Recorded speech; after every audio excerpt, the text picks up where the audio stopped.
Baik teman-teman sekalian, kita mulai lagi acara ini. Penjelasan berikutnya tentang apa itu diabetes atau kencing manis ya.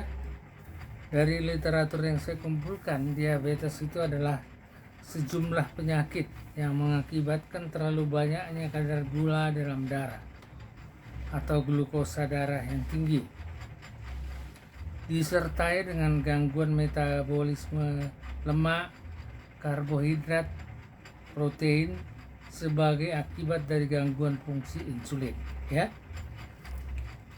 Diabetes ini terdiri dari 3 jenis. Satu, diabetes mellitus atau DM tipe 1. Ini kondisi kronis saat pankreas memproduksi insulin sedikit atau tidak sama sekali.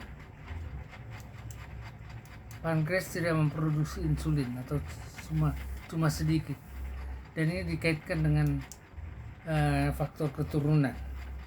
Diabetes yang diakibatkan oleh keturunan katanya.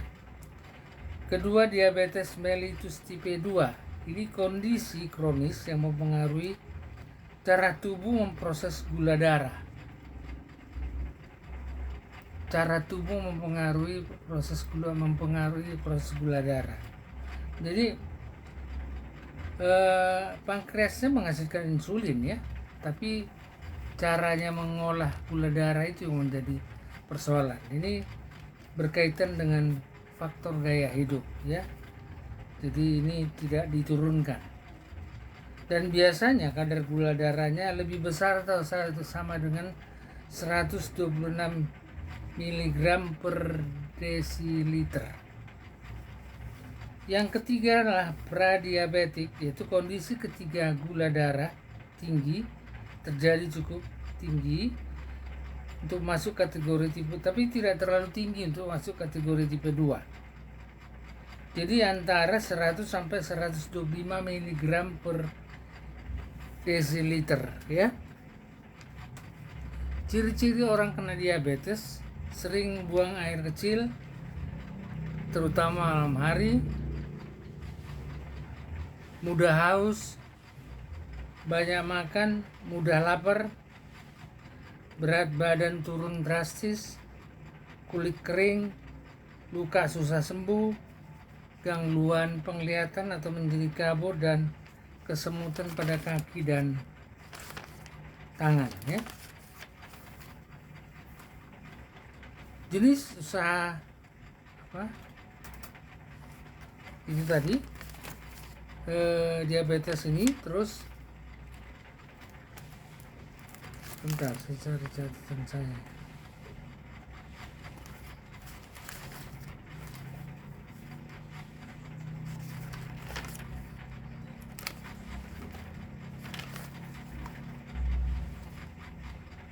Komplikasi diabetes: ketoasidosis diabetik, meningkatnya kadar gula darah karena cukup tinggi sehingga gula tidak mampu digunakan sebagai sumber energi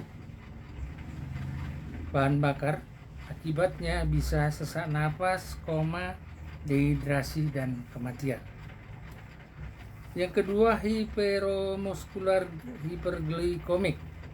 Yang ketiga, hipoglikemik dan hiperglikomik ya. Jenis-jenis komplikasi gula darah yaitu kerusakan ginjal, neuropati diabetik, gangguan pada mata, bisa retinopati, penyakit kardiovaskular, jantung, hingga serangan jantung dan stroke. Dan berikutnya adalah masalah kulit dan kaki, berupa luka kaki yang susah sembuhnya. Dan kelima, kerusakan saraf, neuropati, ini pada kaki dan tangan ya. Terjadi juga pada organ pencernaan, saluran kemih, dan pembuluh darah dan jantung. Demikian penjelasan singkat tentang diabetes ini dan betapa bahayanya penyakit diabetes tersebut. Mudah-mudahan penjelasan ini dapat memberikan sekedar wawasan bagi teman-teman untuk lebih berhati-hati dengan gula darah, sehingga senantiasa waspada dengan perkembangan gula darah.